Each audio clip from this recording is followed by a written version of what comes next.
don't park like an idiot, okay? I'm Brian with Bulldog Delivers. Let's hit it.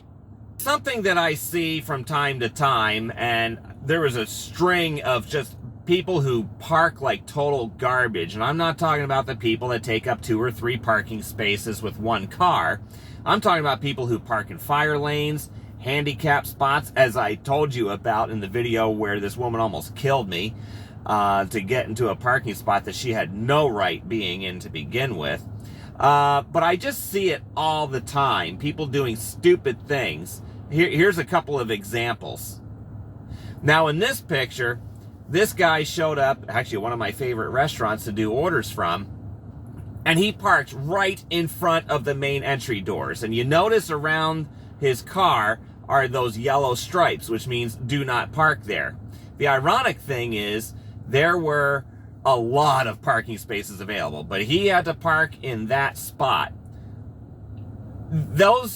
That area is marked off for a reason. God forbid a fire truck or ambulance has to show up and they have to carry somebody out of the restaurant. They need that space to pull a stretcher and whatnot. So they need that space to be free. That's why it's marked off. It's there for a reason. So don't be a dumbass and park there. The other thing too, this guy also left his car running. I sat there and watched the whole thing, and he was doing a food delivery, and he left the car running, nobody in it, which was just ridiculous. In fact, let's see what Officer Mike Wood has to say about that. Well, first of all, it's against the law in the state of Florida and most states to leave your vehicle running, especially unlocked with the keys in it. And in some cases, if that vehicle is stolen, insurance companies will not cover that because you left the keys in it. So that's something to be mindful of. All right. And this also presents a crime of opportunity, doesn't it? It does. You could have somebody that's walking down the street that had no intention of committing a crime, and they see that vehicle running, and a lot of times the door open, and they just can't help themselves. They're going to get in it, and they're going to go for a joyride for a few blocks and then dump it. All right, so for a lot of people, it just seems more efficient for them just to leave it running because they're going to take a couple steps to the door over here. Why start and restart the car, right? They think that's going to add to their wear and tear. Yeah, but think about what could happen, and you know what? If you don't have a vehicle, you can't really do your job. So it's not worth it.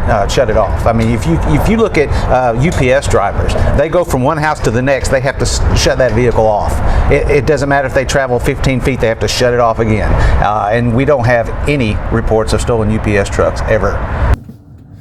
So, yeah. And then he comes out and he just puts the bag of food in his car and takes off. He didn't even have an insulated bag, which is another pet peeve of mine. Another guy I saw, not only did he park in a fire lane, this one right here, but he also parked the wrong side of the road too. So when he goes to leave, and there's a reason why the laws are written the way they are, it's for everybody's safety. And, you know, when he pulls out, he's not going to be able to see who's coming up on the correct side of the road. And they're going to collide. And I've had that happen to me, I don't know how many times. So, anyway, again, please, park the right way. Park in the right spots. Just be courteous about it. I know sometimes if you're delivering into an apartment complex, there's a lot of assigned parking. You got to do what you got to do. You know, those are judgment calls. But I'm talking about parking in front of businesses where a lot of other people are going to, and you just don't want to cause trouble. And plus, it makes you look bad, it makes all of us look bad, and you actually do create a hazard. So I'm going to go pick up this order. It's a $10 payout. It's about 6 miles away. I'm happy with it because the drop-off location puts me where there's going to be some other orders that could come up pretty quick on this lunch rush. So, wish me luck on this. I'm Brian with Bulldog Delivers. Until next time, go get 'em!